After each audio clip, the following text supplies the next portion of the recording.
আমাদের মধ্যে কিছু কিছু গুণ আছে, পাশাপাশি কিছু দোষ আছে। যেই মানুষটা আমার মুআফেক হবে তাকে ভালোবাসি, তাকে মেহমানদারি করি। আর যেই মানুষটা আমার সমকক্ষ নয়, আমাকে পছন্দ করেন না, যার সাথে আমার কোনো মিল নেই, তাকে মেহমানদারি তো দূরের কথা, তাকে আমার বাড়ির আঙ্গিনায় পর্যন্ত আসতে দেই না। এই ধরনের ত্রুটি মানুষ হিসেবে আমাদের কিছু কিছু মানুষের আছে কিনা। হযরতে সৈয়দুনা ইব্রাহিম খলিলুল্লাহ আলাইহিসসালাতু ওয়াসসালাম, ওনার অসংখ্য সুন্নত আদর্শের মধ্যে একটা সুন্নত ছিল, তিনি যেই মুহূর্তে খাবার খেতে বসতেন, মেহমান ছাড়া তিনি খাবার গ্রহণ করতেন না। তিনি বসতেন, রাস্তায় বেরিয়ে পড়তেন, ওনার বাড়ির আঙ্গিনা দিয়ে কোনো আগন্তুক প্রতি কেউ যাচ্ছে কিনা, ওনার সাথে ওনার পরিচয় নেই, আগে থেকে কোনো সম্পর্কও নেই। যখন কোনো আগন্তুক তিনি যেতে দেখতেন, ওনাকে সালাম দিয়ে গড়ে আনতেন, ভাই বসেন, আমার সাথে খাবার গ্রহণ করে। পরিচিত হোক অপরিচিত কোনো একজন ব্যক্তিকে সামনে নিয়ে, সাথে নিয়ে খাবার গ্রহণ করা, এটা নবী ইব্রাহিম খলিলুল্লাহ আলাইহিস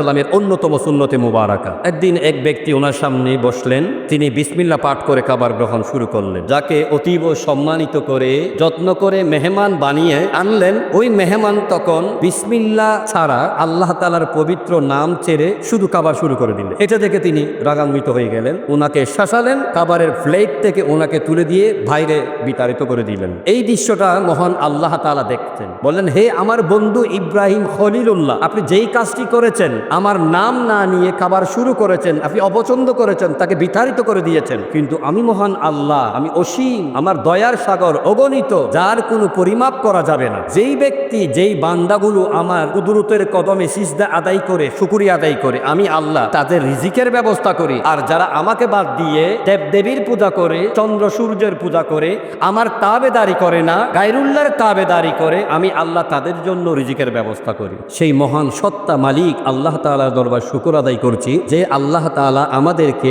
এখনো পর্যন্ত তার অসংখ্য নিয়ামত রাজি বুক করবার সেরকম শারীরিক সুস্থতা দান করেছেন, আলহামদুলিল্লাহ। ওই মহান আল্লাহ তাআলার দরবারে শুকর আদায় করছি, যিনি আমাদের সকলকে আজকের এই গুরুত্বপূর্ণ, শাশ্বত, মহিমান্বিত, বরকতমণ্ডিত জুমার দিন সবার আগে মসজিদে সমবেত হওয়ার, আল্লাহ তাআলার প্রিয় বাজন বান্দাদের কাতারে শামিল হওয়ার সেই সৌভাগ্য দান করেছেন। আসুন আরেকবার বলি, আরেকটু উচ্চ আওয়াজে বলি, সেই সাথে লক্ষ কোটি দরুদ ও সালাম পেশ